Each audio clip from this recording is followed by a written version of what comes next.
Honorables députés et chers collègues, notre circonstance, et comme il m'importe de le rappeler, notre pays fait face encore une fois à une guerre injuste qui impose aux innocentes populations des atrocités d'une barbarie inclassable, mettant entre parenthèses toute expression d'humanité au profit d'intérêts obscurs de ceux qui ont délibérément choisi de s'ériger contre la paix, contre le progrès et contre l'impératif de la solidarité et de la fraternité africaine.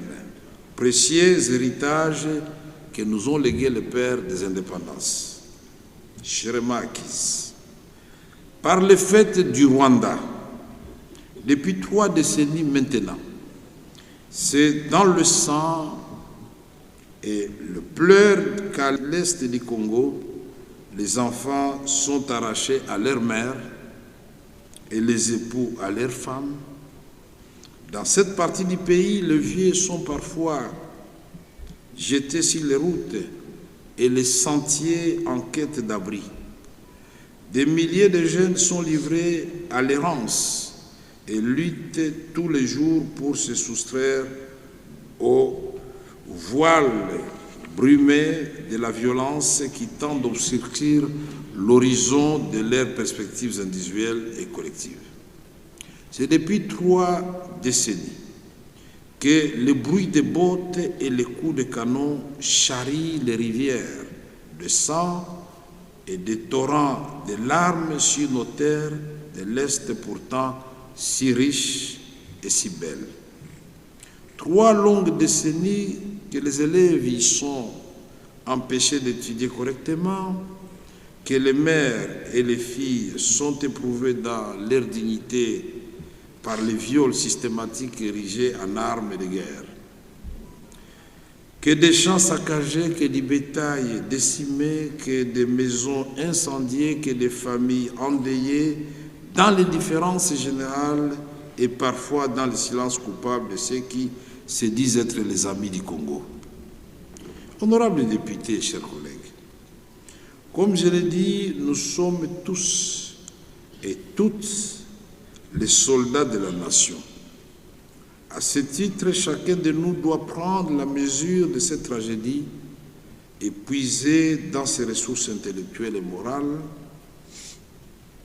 ce qui est nécessaire pour qu'à l'issue de cette session, nous formulions à l'intention du chef de l'État et de notre peuple les recommandations les plus appropriées pour alimenter les volets politiques et diplomatiques du plan de sortie de crise. Sur le plan politique interne, chaque Congolais se doit de répondre sans condition et sans délai à l'appel de l'unité lancé par le chef de l'État en dépassant les clivages conjoncturels et les frontières précaires de nos appartenances politiques.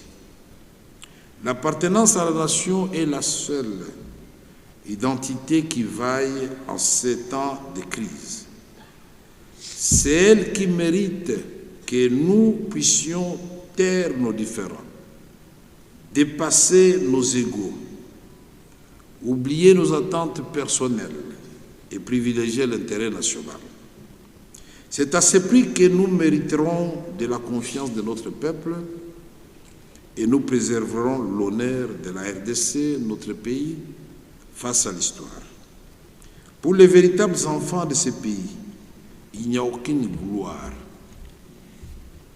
aucun prestige qui puisse être tiré de se désolidariser de la cause nationale. Aucune victoire politique ne saura compenser l'amertume du sang de nos compatriotes et des conséquences d'une catastrophe militaire.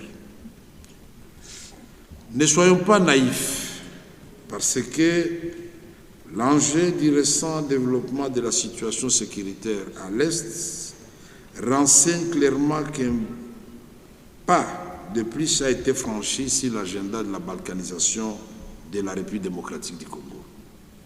Oui, c'est bien de cela qu'il s'agit. nous priver de la jouissance d'une partie de notre territoire et créer les conditions de son éclatement généralisé. Aucun Congolais ne le permettra. C'est sous cet angle qu'il importe de considérer l'appel. Ne soyons pas naïfs, disais-je, parce que l'enjeu du récent développement de la situation sécuritaire à l'Est renseigne clairement qu'un pas de plus a été franchi sur l'agenda de la balkanisation de la RDC. Oui, c'est de bien cela qu'il s'agit. Nous priver de la jouissance d'une partie de notre territoire et créer les conditions de son éclatement.